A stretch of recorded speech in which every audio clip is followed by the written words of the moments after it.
ஜோதிடத்தில் நம்பிக்கை கொண்ட அனைவருக்கும் வணக்கம். நவகிரகங்களிலேயே மிகவும் சுபத்துவம் பெற்ற உன்னதமான கிரகமான குரு பகவான் அக்டோபர் 8ஆம் தேதி முதல் டிசம்பர் 19ஆம் தேதி முடிய கடக ராசியில் உச்சமடைகின்றார். இது வாக்கிய பஞ்சாங்கப்படி உச்சமடைவது மட்டுமல்லாமல் வர்க்கோத்தமம் அடைகிறார். அதனால் இந்த காலகட்டத்தில் தனது சொந்த நட்சத்திரமான புனர்பூசம் 4ஆம் பாதத்தில் கடகராசியில் சஞ்சாரம் செய்வார். இதில் இன்னொரு அட்வான்டேஜ் பார்த்திங்கன்னா, அவருக்கு சனீஸ்வர பகவானோட பார்வையும் கிடையாது, செவ்வாயோட பார்வையும் கிடையாது. ஃப்ரெஷ்ஷாக எந்த விதமான சிக்கலும் இல்லாமல் இருக்கார். தனியாக உச்சத்தில் இருக்கார். தனது சொந்த நட்சத்திரத்திலேயே உச்சமடைந்து வர்க்கோத்தமம் பெற்று அதீத பலத்துடன் சஞ்சாரம் செய்யும் குரு பகவான் மக்களுக்கு செய்ய போகும் நன்மைகள் என்ன அப்படின்னு பார்க்கலாம். தனகாரகனும் புத்திரகாரகருமான குரு பகவான் நன்மைகளை வாரி வழங்குவார். அதில் சந்தேகமே இல்லை. உச்சத்தில் இருக்கார். அது உச்சம்ங்கிறத விட அதை கடகராசி அவருடைய மிகச்சிறந்த நண்பரான சந்திரனுடைய சொந்த வீடு. அதனால் ரொம்ப அவர் கம்ஃபர்டபுளாக இருப்பார். அங்கே பணப்புழக்கம் அதிகமாகும்.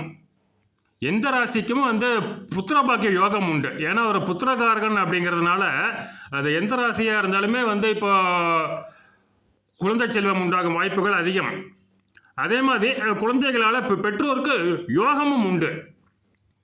முக்கியமாக கடகம், கன்னி, விருச்சிகம், மீனராசிக்கு இந்த பலன்கள் கண்டிப்பாக நடக்கும். அதில் எந்த சந்தேகமுமே கிடையாதுங்க.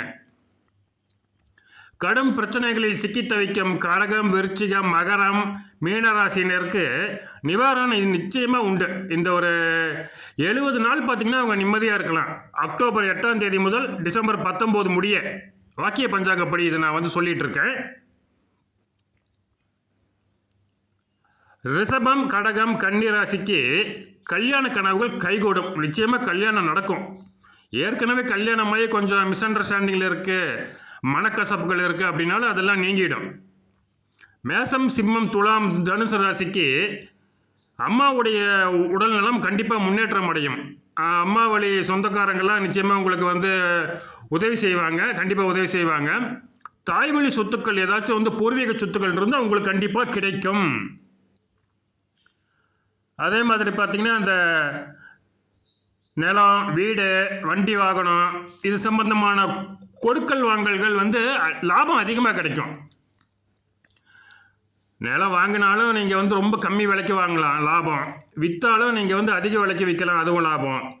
வீடு வாங்கினாலும் லாபம், விற்றாலும் லாபம். வண்டி, வாகனம் வாங்கினாலும் லாபம், விற்றாலும் லாபம். இது மாதிரி உங்களுக்கு அந்த அசையும் சொத்துக்கள், அசையா சொத்துக்களை நீங்கள் வாங்கிறது ரொம்ப கம்மியான விலைக்கு வாங்கி லாபம் அடையலாம். விற்கும்போது அதிகமான விலைக்கு விற்றும் நீங்கள் லாபம் அடையலாம். அடுத்ததாக ரிஷபம், கடகம், மீனராசிக்கு தந்தை வழியில் ஆதாயம் உண்டுங்க. தந்தை வழி சொத்துக்கள் நிச்சயமாக கிடைக்கும். தந்தைக்கு எதுவும் ஹெல்த் நல்லா இல்லை, அவர் ரொம்ப நாளாக இப்போ பெட் ரெஸ்ட்டில் இருக்கார் அப்படின்னா இப்போ நல்லாயிடுவார். கண்டிப்பாக நல்லாயிடும். உடல் நலம் முன்னேற்றம் அடையும்.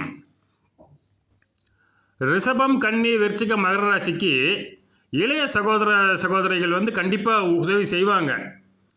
இல்லைங்க இவ்வளோ நாளாக பேச்சுவார்த்தையில் பயங்கரமான சண்டைங்க, பேச்சே இல்லை, அவங்க எங்கே இப்போ உதவி செய்வாங்க அப்படின்னு யோசிக்காதீங்க. இந்த ஒரு குருவோட உச்சத்தில் ஒரு 70 நாட்கள் அவங்க உங்களுக்கு உதவி செய்வாங்க. நீங்கள் சொல்கிற பேச்சை கேட்பாங்க. தம்பிகள், தங்கச்சிகள் அவங்க எல்லாமே சண்டை சச்சரவு எல்லாமே தீர்ந்து போய் சமாதானமாக சந்தோஷமாக பேசிகிட்டு இருப்பீங்க. அதே ரிஷபம், கன்னி, மகரம், மீனராசிக்கு மூத்த சகோதர சகோதரிகளால் நல்ல பலன்கள் கண்டிப்பாக உண்டு. அக்கா, அண்ணன் இவங்கெல்லாம். அதனால் பார்த்திங்கன்னா நம்ம எப்படி பார்க்கும்போது அந்த ரிஷபம், கன்னி, மீனம் ராசிக்கு எல்லா வகையிலையுமே உங்களுக்கு நல்லாவே இருக்குங்க. ரொம்ப ரொம்ப யோகமாக இருக்குது.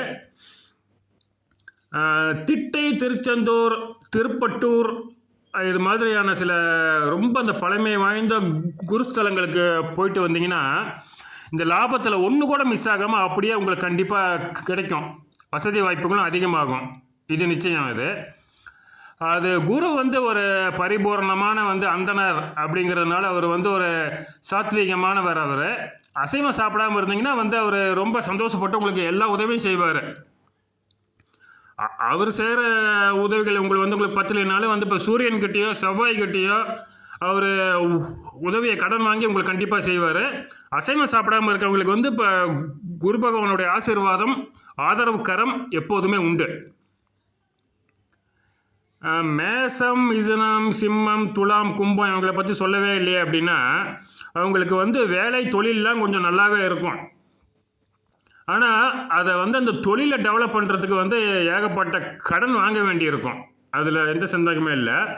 இது தேவையில்லாத கவலைகள், சம்பந்தம் இல்லாத பிரச்சனைகள்லாம் வந்து ரொம்ப ஜாஸ்தியாகும். தனுசு ராசிக்கு அதிர்ஷ்டம் கண்டிப்பாக உண்டுங்க. ஏதாவது இந்த புதையல், இந்த லாட்ரி, இந்த ஷேர் மார்க்கெட்டில் திடீர்னு வந்து ஒரு பயங்கரமான ஒரு லாபம் கிடைக்கும். ஆனால் வந்து ஒரு தேவையில்லாத சிந்தனைகள், கற்பனை இல்லாத கவலைகள் இதெல்லாம் பார்த்திங்கன்னா மன அமைதியை கண்டிப்பாக கெடுக்கும். மன உளைச்சல் கண்டிப்பாக வந்து ஜாஸ்தியாக தான் செய்யும். ஏன்னா வந்து ஒரு 8ஆம் இடத்துல வந்து இப்போ உச்சமாகறாருங்க. அதனால் வந்து யோசனை பண்ணியே மண்டையை பிச்சுக்குவீங்க. யார்? தனுசு ராசி.